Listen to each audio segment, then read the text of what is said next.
Mail dominated industry সারা পৃথিবীর। বিদ্যা বালান তো এত ভালো ছবি করলো কাহানি, কিন্তু ছোট ছবি সারা বছরটাই তো ছেলেরাই তো ডমিনেট করে। মানে 10 কোটিও যদি একটু ঘুরে তাকাতো বাংলা ছবির দিকে, তাহলে এই চেহারা হতো না আমাদের। মেন্স ডেতে আপনার জন্য কিছু করবেন না, উদারতা দেখান, বউয়ের জন্য কিছু করুন, মেয়ের জন্য কিছু করুন।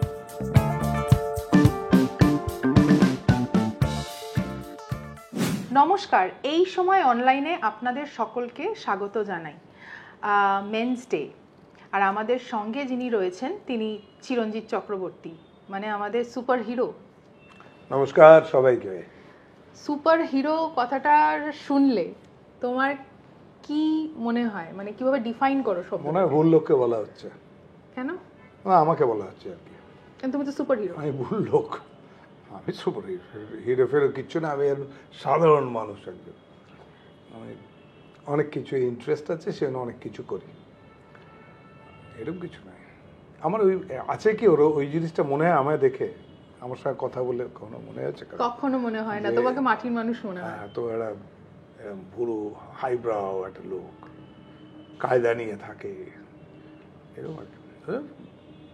ওটা স্ক্রিনের উপরে অন্য, স্ক্রিনে গেলেই কিন্তু আমি পাঠিয়ে যাবো। তখন যে রোলটা সে রোলটা করবো, সেই রোলটাতে যে পার্সোনালিটি আসবে সেটা করবো, এবং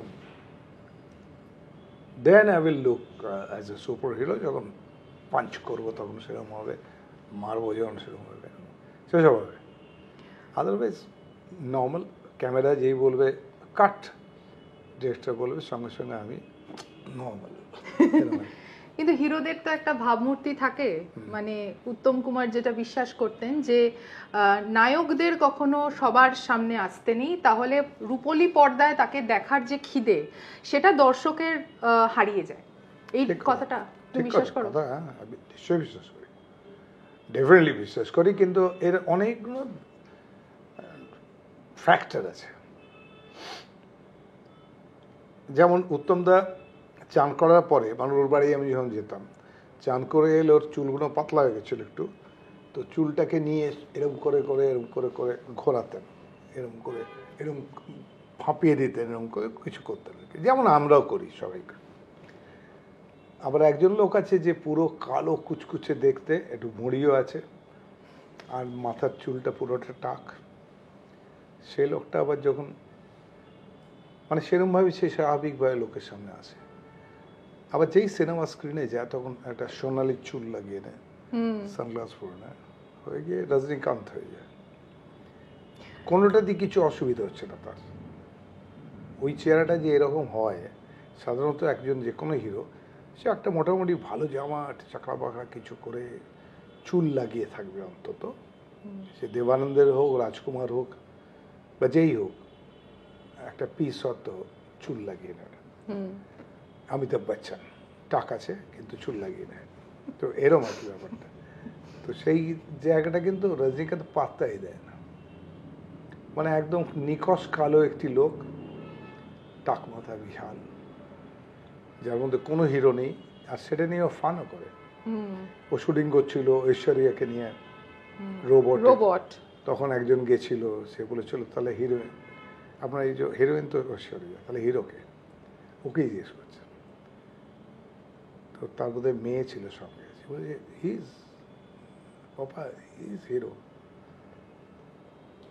no no, you are acting in this film, okay okay, who is the hero? মানে ও মানতেই চাইছে না যে এই লোকটা হিরো। নিজেই বলে, লোকে হো করে আসে। এমন একটা স্টারডাম ওর, যে স্টারডামটাতে মানে কিচ্ছু এসে যায় না। নর্মাল লাইফেতে সেজেগুজে থাকার কোনো দরকার নেই। মানে দেবানন্দের মতো বড় কলার পরে গলা বন্ধ সবসময় লাগানো থাকতো না, এখানে এটা বোতাম লাগানো থাকতো, উইক পরে থাকতো, অনেক কিছু করতো, সেসব কিছু করে না। এটা ইভেন বিদেশেও মেনটেন করে ওরা, ব্র্যাড পিটও থাকে, একটু সেজেগুজে থাকে। কিন্তু আমি একমাত্র পৃথিবীতে একজনকে দেখেছি যে হচ্ছে রজনীকান্ত, যে পাতায় যায় না। তুমি কি তাহলে খুব রজনীকান্তের ভক্ত? না না, তা না, এইটা একটা স্পেশাল গুণ ওর। মানে একটা মানুষের, প্রত্যেক মানুষের তো কনফিডেন্সের ব্যাপার থাকে। তো এই লোকটার কনফিডেন্সটা এমন একটা লেভেলে যে ওকে কিছুই গেট আপ তৈরি করে লোককে দেখাতে হয় না। ওটা সিনেমায় যখন যায় ও জানে যে আমি এইটা, ওই সিনেমাতে পোস্টারটা এইটা, সবাই বুঝতে পারছে যে ওর চুল লাগিয়েছে, মুখ লাগিয়েছে, মুখ লাগিয়েছে, ওর কিছু এসে না তাতে, তাই বললেও কিছু এসে না। আর লোকে এরম দেখতে বাবা তার ছবি দেখবো না এটাও বলে না। এত কনফিডেন্ট, সাংঘাতিক, সুপার কনফিডেন্ট মানুষ। এটা বোধহয় দক্ষিণ ভারতের ছবির একটা কনফিডেন্স বোধহয়। না সবার নেই তো, এটা সবাই, অনেকেই আল্লু অর্জুন সবাই বেশ একটু প্রেজেন্টেবল করে রাখে, হয়তো দেখতে অত ভালো না কিন্তু প্রেজেন্টেবল করে রাখে, কিন্তু ওর সেইটা নেই। He is so confident. কিন্তু বিজয় সেতুপতি ভুঁড়ি নিয়ে খালি গায়ে কিন্তু নাচতেও পারে। ওদের ওখানে ওই ধরনের রাস্টিক চেহারা, মানে ইনফ্যাক্ট বলে যে এখানে একজন বলেছিল যে কথা হচ্ছিল, সে বললো তো রাক্ষসদের মতো চেহারা, ওটা রাক্ষসদের জায়গা, অনার্যদের জায়গা নর্থ ইন্ডিয়াটা, সেখানে ওরম দেখতে। তাহলে তাতে কি এসে গেল, তারা তো সুপারস্টার হয়ে আছে এবং সুপার ডুপার ছবিও দিচ্ছে। হ্যাঁ, তারপরে মানুষের সঙ্গে র্যাপোটা আসলে মানুষের সাথে মানুষের কানেক্ট। যেহেতু মেন্স ডে, অ্যালফা মেলদের বড় পর্দায় দেখানোর একটা ঝোঁক ইদানিং খুব বেশিভাবে দেখা যাচ্ছে। যদি কয়েক বছরের হিন্দি ছবি এবং দক্ষিণ ভারতীয় ছবি আমরা দেখি, বাহুবলী দুটো ছবি, RRR, KGF দুটো ভাগ, তারপরে পুষ্পার দুটো ভাগ, তারপরে বলিউডেও সেটার ছাপ রয়েছে, সব সব সব এবং বলিউডে যেমন জওয়ান, পাঠান, আমাদের রোমান্টিক, মানে রোমান্টিকতার পোস্টার বয় শাহরুখ খানও, ওখানে কামাল হাসানের ছবি, হ্যাঁ লাস্ট যেটা করলো, সব হিট, সুপার হিট হয়ে গেল। মাঝখানে মনে হচ্ছে ডাল যাচ্ছিল এদের টাইম, কিন্তু এইগুলোতে যেই আলফা ম্যান হয়ে গেল, যে ক্যারেক্টারটা নিয়ে এলো, সবাই সাকসেসফুল হয়ে গেল। এটা খুব মজা। এটা কি কোনো অ্যাকশন চাইছে, পৃথিবী অ্যাকশন চাইছে, বোঝা যাচ্ছে। তুমি তো সায়েন্সের মানুষ, হ্যাঁ তুমি সায়েন্স নিয়ে ইঞ্জিনিয়ারিং করেছো, এটা কি কোনো ফর্মুলা যে বড় বাজেটের ছবি বা big screen, larger than life ছবিগুলো স্ক্রিনে যখন তুলে ধরছি, দর্শকের সামনে যখন এনে সেই প্ল্যাটারে সেই ছবিগুলোকে রাখা হচ্ছে, সেখানে একজন হিরোই পারে ইন্ডাস্ট্রিকে বাঁচিয়ে রাখতে, এটা তুমি কতখানি বিশ্বাস করো? তুমি এটা নিয়ে ভীষণ ভোকাল, আমি জানি। আসলে কেউ এইটাকে ওইভাবে ডেসক্রাইব করলে বুঝবে না, আসল ফর্মুলাটা অন্য জায়গায়। যেমন মেল ডমিনেটেড ইন্ডাস্ট্রি সারা পৃথিবীর, এটা এখানে শুধু না, চিরকালই আছে, প্রথম থেকেই আছে। ইম্পর্টেন্ট জিনিস হচ্ছে প্রথমে মেয়েদের তো আনাই হয়নি সিনেমাতে, মানে এরা সব অদ্ভুত অদ্ভুত জায়গা থেকে, কারণ দেবে টিভিকে যেখান থেকে আনা হচ্ছিল, কারণ বাড়ির মেয়েরা বেরোতোই না তখন, তাদের সিনেমায় নামা অসম্ভব ছিল, এখনো ট্যাবু আছে। সেই তুলনায় পুরুষদের সেটা কিছু ছিল না, কাজে পুরুষরা এই কম্পিটিশনে তো অনেক আগেই এগিয়ে আছে। আর যেটা আমার অ্যাকর্ডিং টু মাই ম্যাথমেটিক্স যেটা আমি পেয়েছি, সেটা হচ্ছে যেহেতু যে কোনো সিনেমা হলে গিয়ে যদি গোনা হয়, তাহলে দেখা যাবে মেল সংখ্যাটা ফিমেল সংখ্যা ডাবল বা তার থেকেও বেশি হয়। কখনোই ফিমেল সংখ্যা মেল সংখ্যার থেকে বেশি হতে পারে না। তার মানে ভিউয়ার যারা বেশি, তাদের ভোট বেশি হবে, কাজে মেলটাই বেরিয়ে যাবে। কারণ এটা কোয়েশ্চেন অফ আইডেন্টিফিকেশন না, সিনেমা, থিয়েটার সবই। সেটা হচ্ছে যাকে হিরো দেখবো আর হিরোইন দেখবো, তার মধ্যে যেরম, মেয়েটি হিরোইনের দিকে আর ছেলেটি ছেলেটির দিকে, হিরোর দিকে, এটা আইডেন্টিফাইড হবে। মানে ও যখন কাঁদবে তখন আমিও কাঁদবো, যদি আইডেন্টিফাইড হয়ে যাই, মানে করতে পারি অডিয়েন্সটাকে আমার সঙ্গে। ও যখন হাসবে তখন আমি হাসবো, ওর সাকসেসফুল হলে আমার দারুণ লাগবে, ও ফেল করলে আমি খারাপ লাগবে। এই আইডেন্টিফিকেশন পয়েন্টটা হচ্ছে সিনেমার আসল কথা, থিয়েটার বা সিনেমার। সেইখানে যদি যারা সংখ্যা অনেক বেশি হয়ে যাচ্ছে, মানে 70% তারা হয়ে যাচ্ছে, তো অবভিয়াসলি তাদের স্যাটিসফাই করাটা বেশি ইম্পর্টেন্ট। কারণ এই 70% টিকিট কাটবে আবার, বা কাটতে বাধ্য করবে অন্যদের, নিয়ে আসবে অন্যদের, 30% কম আনবে। তো যেখানে ফিনান্স কথা বলবে বেশি করে, সেখানে ছেলেরা ডমিনেট করবে, এটাই নিয়ম।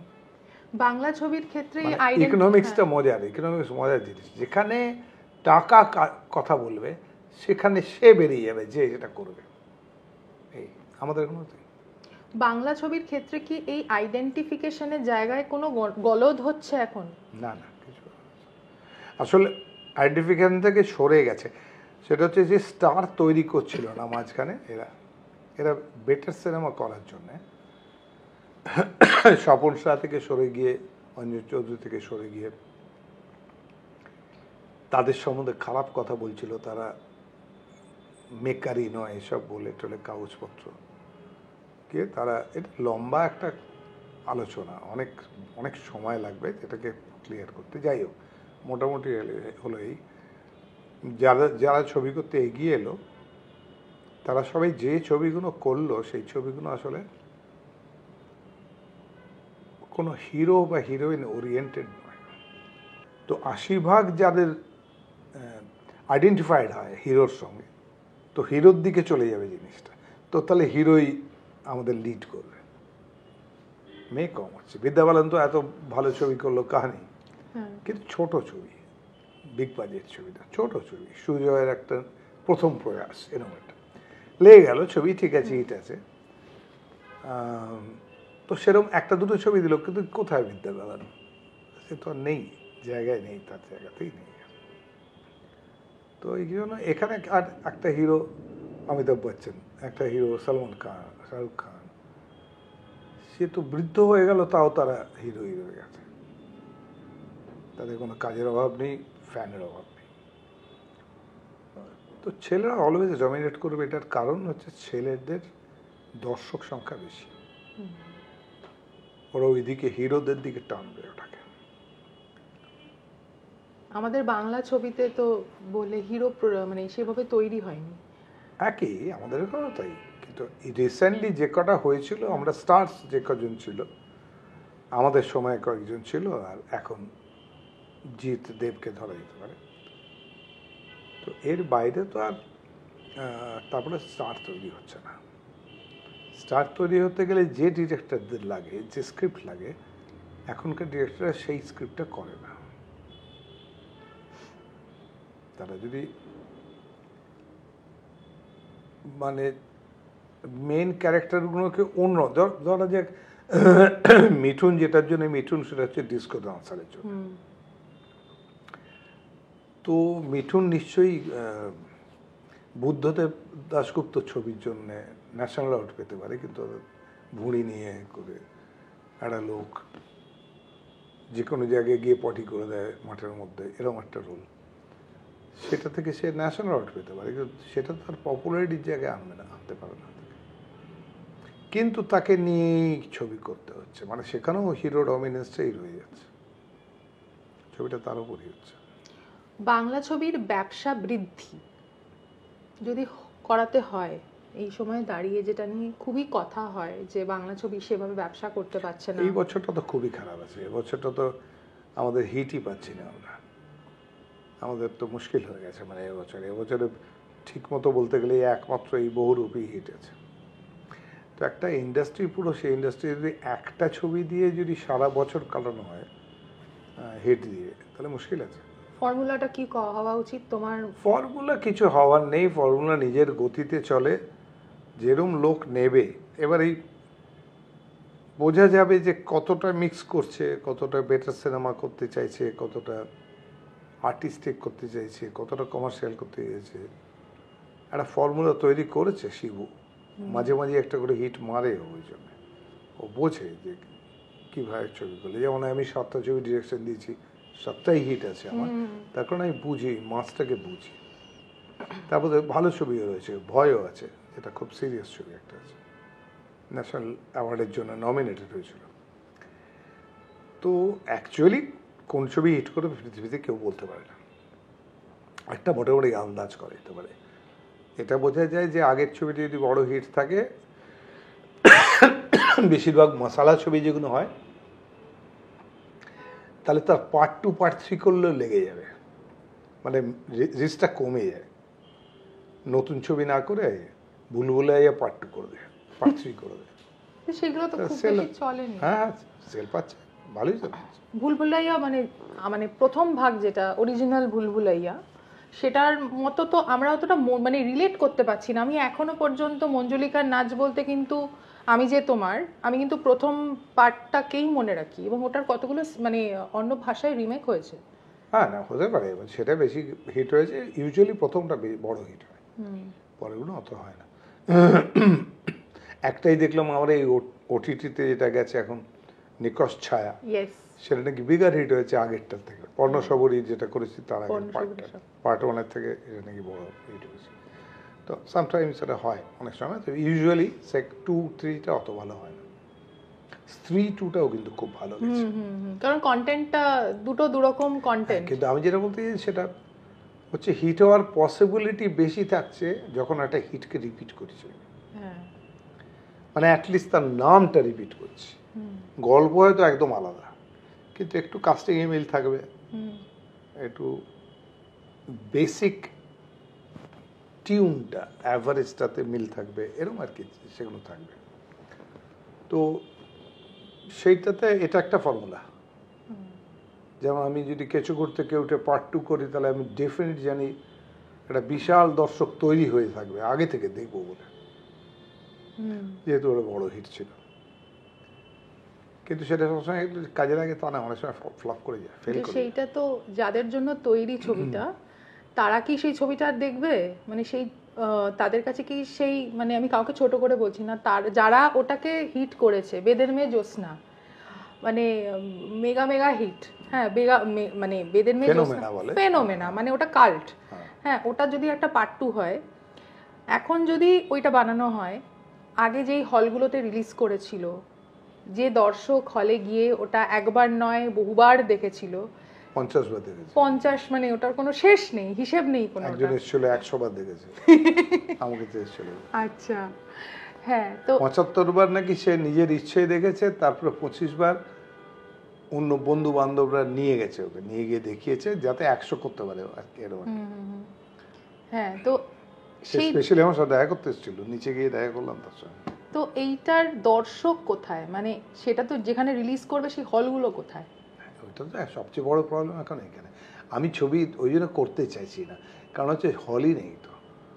আর আমি তো ওটিটিতে কত টাকা দিয়ে বিক্রি হবে সেটার উপর ছবি নির্ভর করবে, ওটা আমি ভাবে করি না। আমি দর্শকের জন্য ছবি করি, দর্শক এসে দেখবে বলে করি। তো দেখা যাক কি হয়। তো বহুরূপী বলছে ভালো, এই যা আছে তাতেই ভালো বিজনেস করছে, তার মানে করা যায়, করা যায় না তা? আরো বেশি হল তৈরি করতে হবে। হল তৈরি এখন হবে না। আচ্ছা, একটা হল তৈরি করতে তখন যদি 2 লাখ টাকা লেগে থাকে আজ থেকে 50 বছর আগে, এখন সেটা 2 কোটি টাকা লাগবে। 2 কোটি টাকা দিয়ে একটা হল, সিনেমা হল বানাবে না, কারণ সিনেমা এত চলে না যা থেকে তার পয়সা ওই পয়সাটা উঠবে। কিন্তু তোমরা তো সেই যুগটা দেখেছো, তোমরা সেই যুগে আমি দেখেছি তো। হ্যাঁ, এই বলছি, তখন ওই সুবিধে ছিল না, হলগুলো নিজেদের শখে বড় লোকেরা বানিয়ে দিয়েছিল, একটা আমার একটা শখ সিনেমা হল বানাবো, কিন্তু তখন তো অত কস্ট পড়েনি, তখন জমির দাম কম, ইটের দাম কম, অনেক কম। এখন ওটা বানাতে গেলে 5 কোটি 10 কোটি লেগে যাবে ওই হলটা বানাতে গেলে। গ্রামের দিকের হলগুলো বানাতে ওরকম খরচাই হবে।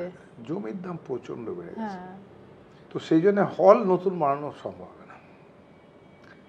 যা ছিল সেগুলো যদি এখনো কিছু থেকে থাকে পোড়ো অবস্থায়, তাকে একটু যদি সারিয়ে নেওয়া যায়, মানে যেগুলো বন্ধ হয়ে গেছে বন্ধ হয়ে গেছে কিন্তু ভেঙে ফেলেনি। হ্যাঁ, যদি সেখানে মল করে দেওয়া আছে, কিছু করে দেওয়া আছে, সেখানে মল হলে তো আবার সেই মাল্টিপ্লেক্সই হবে, এবং সেখানে প্রচুর দামের টিকিটও হবে, এবং সেটা তো একজন আমাদের বাংলা ছবি নেয় না মাল্টিপ্লেক্স বেশি দিন। মাল্টিপ্লেক্সে বাংলা ছবির আয়ু খুব বেশি হলে 4 সপ্তাহ, তারপরে আর টানতে পারে না। তাহলে তুমি বলছো ফর্মুলাটা হচ্ছে একজন সেরকম হিরো, স্টার তৈরি করতে হবে, স্টার খুব দরকার, স্টারের ছবি নিয়ে আসে। এই যে এতক্ষণ ধরে আমরা আলোচনা করছি, আমরা রজনীকান্ত থেকে, অমিতাভ বচ্চন থেকে, শাহরুখ খান থেকে, সালমান, উত্তম কুমার সব করছি, সব স্টার। আমরা অন্য কোনো ছবি নিয়ে আলোচনা করছি না। মেয়েদের ছবির কাউকে নাম করলাম কি, যে তার উপর যে ছবিগুলো সেগুলো একটুখানি আমি কাহানি একবার বলেছি, আরও তো ভুলভুলাইয়াতে ছিল, কিন্তু বুলবুল সে নিয়ে চলে যাবে তো সেই অক্ষয় কুমার, অক্ষয় কুমার। রোলটা তার মিটি হবে, অনেক ভালো করে বানানো হবে। তো ওই জন্যে হিরো মেন্স ডে তো মেন্স ডেই থেকে যাবে। কেন মেন্স ডে করছে আমি জানি না, কারণ সারা বছরটাই তো ছেলেরাই তো ডমিনেট করে, সবসময় ডমিনেট করে, মেয়েরা তো সবসময় পেছনে থাকে। আর অ্যাকশন মুভি টুভি হলে তো মাসেল যার আছে সেই তো বেরিয়ে যাবে, লড়বে। এই সময়কে অভিনেত্রী শ্রাবন্তী চট্টোপাধ্যায় একটি খুব মজার কথা বলেছেন আমাকেই, সেটা হচ্ছে যে ও তো দেবী চৌধুরানী করছে, হ্যাঁ, ফিমেল সেন্ট্রিক একটা ছবি। ওকে জিজ্ঞেস করেছিলাম আমি, মানে আলফা মেলদের ওর কেমন লাগে। ও খুব হাসতে হাসতে বললো যে আলফা উমেন হয় না আর আলফা ফিমেল হয় না, সব সময় তোমরা আলফা মেল কেন করো, বা এই কনসেপ্টটা কেন? মানে এটা কিন্তু মানে একজন অভিনেত্রীর মনে প্রশ্নটা জাগা মানে কিন্তু এটা ধরে নেওয়াই যায় যে এটা অনেকের মনেই হয়তো বলছি হয়তো জেগেছে, জাগে, কিন্তু সেটা টিকছে না। যদি একবার দুবার যাবে, খুন ভরি মাং যদি একবার রেখা করে সেটা হিট হয়ে গেল, তারপরে ওটাকে আর মেয়েটা তারপরে ছবিটা টানতে পারছে না, এটা দেখা গেছে। পর্দায় মানে খুব মারপিট করা, এই কবিরা সিং হতে পারতো, হ্যাঁ, মানে কবির সিং এর জায়গায় একটা মেয়ে এই রোলটা করতে। এই মেয়েটা যদি এখন একটা খুব মাচো একটা ইমেজ নিয়ে পর্দায় আসে, দর্শক কি সেটা গ্রহণ করবে? তুমি এতদিন ধরে ইন্ডাস্ট্রিতে রয়েছো, তোমার কি মনে হয় মানে অ্যাজ আ মেকার? আসলে একটা ছেলে একটা মেয়ের গায়ে কতটা জোর হতে পারে, সে যে টাইসনের মতো আর ক্যাসিয়াস ক্লের মতো হবে না, মোহাম্মদ আলীর মতো কোনোদিনই সে বক্সিং করতে পারবে না, একই রিংয়ে উঠে একটা পুরুষকে মেরে ফেলিতে পারবে না, এটা সবাই জানে। এখন বক্সিং রিংয়ে তো ছেলে মেয়ে একসাথে মারপিট করে আমি দেখতে পারি, খুব কম, রেয়ার হয়। মেয়েদের বক্সিং আলাদা, ছেলেদের বক্সিং, মেয়েদের হকি আলাদা, মেয়েদের ক্রিকেট আলাদা, মেয়েদের ফুটবল আলাদা। কেন? তার কারণ হচ্ছে যে দুটো পাওয়ার যায় না। মেয়েদের ক্রিকেট যখন খেলা হয় তখন যেহেতু ওরা অত জোরে মারতে পারে না, সেজন্য যে কোনো একটা এর মাঠের দেখেও ভেতরেটা আলাদা রিং তৈরি করা হয়, সেইটা ছয় হয় আলাদাভাবে একটা মাঠ বানানো হয়, আসল মাঠটা এইখানে এত বড়, আর ওদের জন্য একটু ছোট করে দেওয়া হয়। তো সমস্ত জায়গায় বোঝা যাচ্ছে they have got less strength. একটা ছেলে ঠিকঠাক, একটা ছেলে একটা মেয়ের যদি হাত ধরে রাখে শক্ত করে শুধু, তো মেয়েটা যেতেই পারবে না। কিন্তু মেয়েদের তো ফিজিক্যাল ক্ষমতা প্রচুর, তাতে কোথায় হচ্ছে, কোথায় অভয়া তাহলে একটা লোক ছেলেকে ফেলে দিতে পারতো না, মনে মুশকিল আছে। এটা হয় না, মানে জোর করে ভেবে লাভ হবে না। তাহলে প্রত্যেকটা মেয়েকে এখন কারাটা শিখতে হবে, প্রত্যেকটা মেয়েকে মানে যত রকম অ্যাকশন ফ্যাকশন শিখতে হবে, ছুরি রাখতে হবে সঙ্গে, এসব করতে হবে। দর্শককে ছেলেরা এমনি ফিজিক্যালি পারে আর কি, ওভার পাওয়ার করতে। দর্শককে জানিয়ে রাখি যে সদ্য আমেরিকা থেকে ফিরেছেন চিরঞ্জিত চক্রবর্তী, এবং সেখানে তিনি প্রায় 2 মাস ওখানে ছিলেন, ওখানেই দুর্গাপুজো কাটিয়েছেন, ওখানেই 5টা কালী পুজো কাটিয়েছেন, দিওয়ালি কাটিয়েছেন, হ্যালোউইন কাটিয়েছেন, নাতনি আছে তার সঙ্গে সময় কাটিয়েছেন, প্রচুর ছবি এঁকেছেন, এবং এখানেও আমরা ঘরের মধ্যে ওনার প্রচুর ছবি দেখতে পাচ্ছি। এই পার্টটা তোমার ব্যক্তিত্বের এই অংশটা কিন্তু অনেকেই জানে না, যে তোমার ফ্যামিলি। এটা আলফা হিরো নয়, এটা আলফা হিরো নয়, এটা অন্য লোক, এটা আর্টিস্ট চিরঞ্জিত। আচ্ছা, ওখানে বাংলা বা ছবি দীপক, অ্যাকচুয়ালি অরিজিনাল এখানে সবগুলো দীপক সই করি আমি, ছবি আঁকি, চিরঞ্জিত সই করে না। তোমার ওখানে সাইনে দেওয়া আছে দীপক, হ্যাঁ হ্যাঁ। তো ওখানে তুমি এতগুলো দিন কাটিয়েছো, ওখানে একটা বাঙালি কমিউনিটি আছে, সেই বাঙালি কমিউনিটির সঙ্গে তুমি আমাকেই বলেছিলে যে ওদের সাথে বসে নিকশ ছায়া তুমি দেখেছো, এবং ওখানে তুমি বাংলা ছবির কিরম চর্চা দেখো, মানে প্রবাসে বাঙালিরা কম, ওই সময় হয় না বলে, সবসময় বলে সময় হয় না, ছবি দেখার সময় হয় ওখানে বাংলা, কিন্তু দেখে নেয় হিন্দিটা, টিভিতে ওর হিন্দিটা দেখে নেয়, হিন্দি চ্যানেল থাকে, ইংলিশ তো দেখেই। দেখছিলাম কত লোকের কাছে হইচই আছে, খুব কম লোকের কাছে হইচই আছে, বরং তারা এন্টারটেনমেন্টের জন্য জি ফি রাখে, হ্যাঁ, সারেগামা পাফা এসব দেখে থাকে। কিন্তু এই ধরনের কোনো ছবি দেখার জন্যে আমি বললাম যে প্রচুর ছবি আছে হইচইতে, দেখতে পারো তোমরা, সামান্য তো ওদের সাবস্ক্রিপশন এমন কিছু না, কিচ্ছু না, ডলারে তো কিছুই না।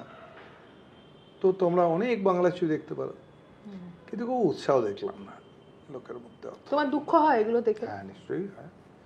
26 কোটি বাঙালি আছে পৃথিবীতে, তো তারা যদি একবার নেক নজর দিত, তা থেকে মানে 10 কোটিও যদি একটু ঘুরে তাকাতো বাংলা ছবির দিকে, তাহলে এই চেহারা হতো না আমাদের। তাহলে বাংলা ছবির দর্শকেরও দায় আছে। হ্যাঁ, নিশ্চয়ই নিশ্চয়ই আছে।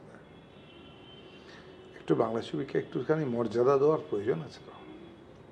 একটু নিজের জিনিসকে, একটু নিজের ভাষাকে যেমন বলার প্রয়োজন আছে, ওখানে প্রায় বলতেই চায় না বাংলাটাকেও।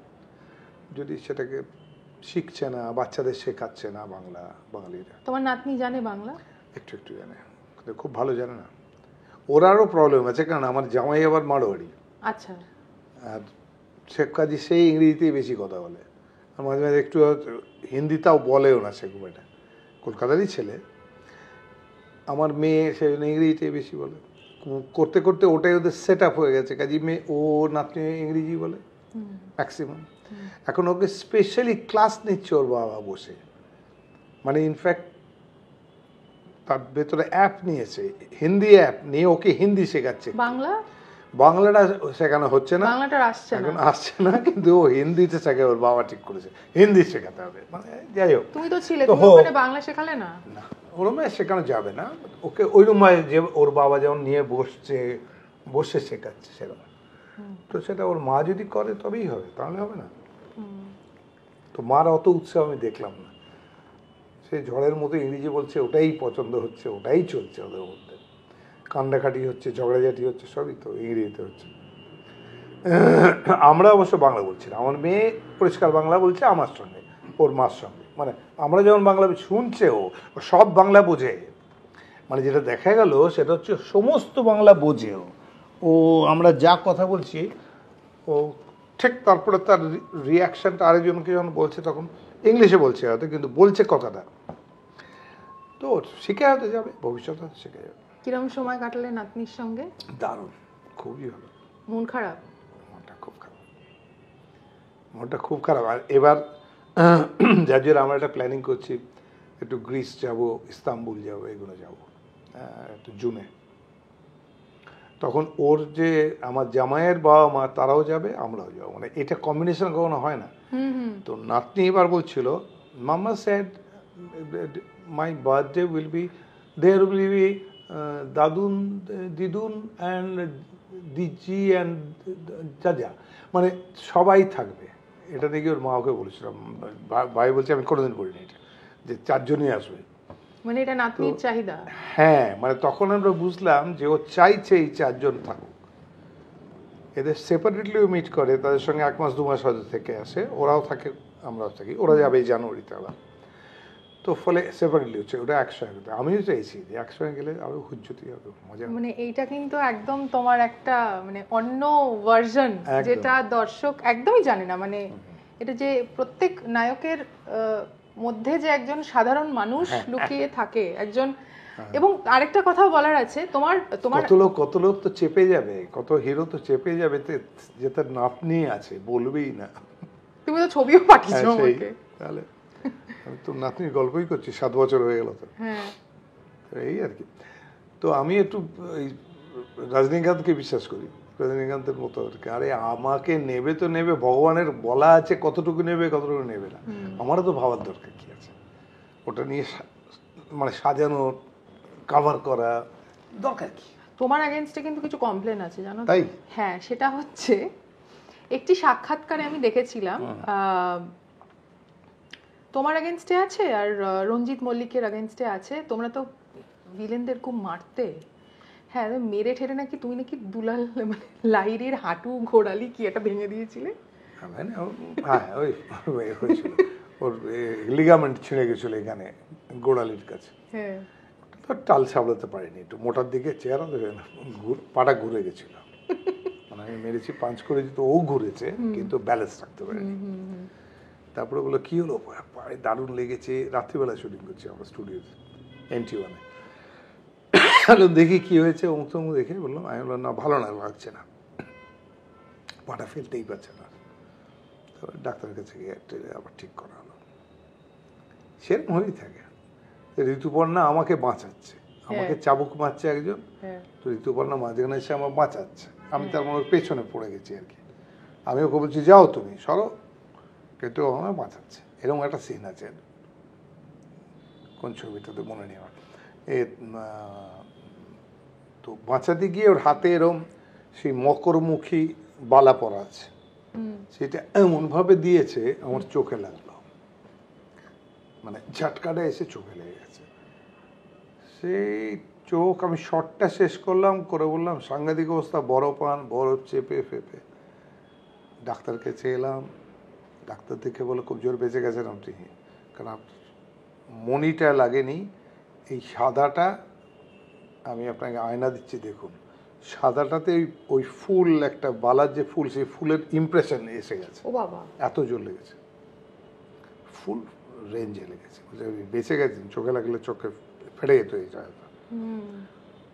এইসব হয় আমাদের। মানে একদিকে চিরঞ্জিত চক্রবর্তী, যিনি প্রচুর ভিলেনদের মেরেছেন, আরেকদিকে আরেকজন চিরঞ্জিত চক্রবর্তী, যিনি অ্যাকচুয়ালি দীপক দা বা দীপক চক্রবর্তী, যাকে একদম মানে অন্য একটা রূপ, যার, যিনি পেইন্টিং করেন, ছবি আঁকে, গান গায়, এসব এসব করে। মেন্স ডেতে দর্শককে কি বলবে? সেটা হচ্ছে, মেন্স ডেতে আপনার জন্য কিছু করবেন না, উদারতা দেখান। মেন্স ডেতে একদম দারুণভাবে বউয়ের জন্য কিছু করুন, মেয়ের জন্য কিছু করুন, একটু মহিলাদের প্রেফারেন্স দিন, তাদের এগিয়ে আসতে দিন। এটি আজকে আমাদের ডিউটি হোক।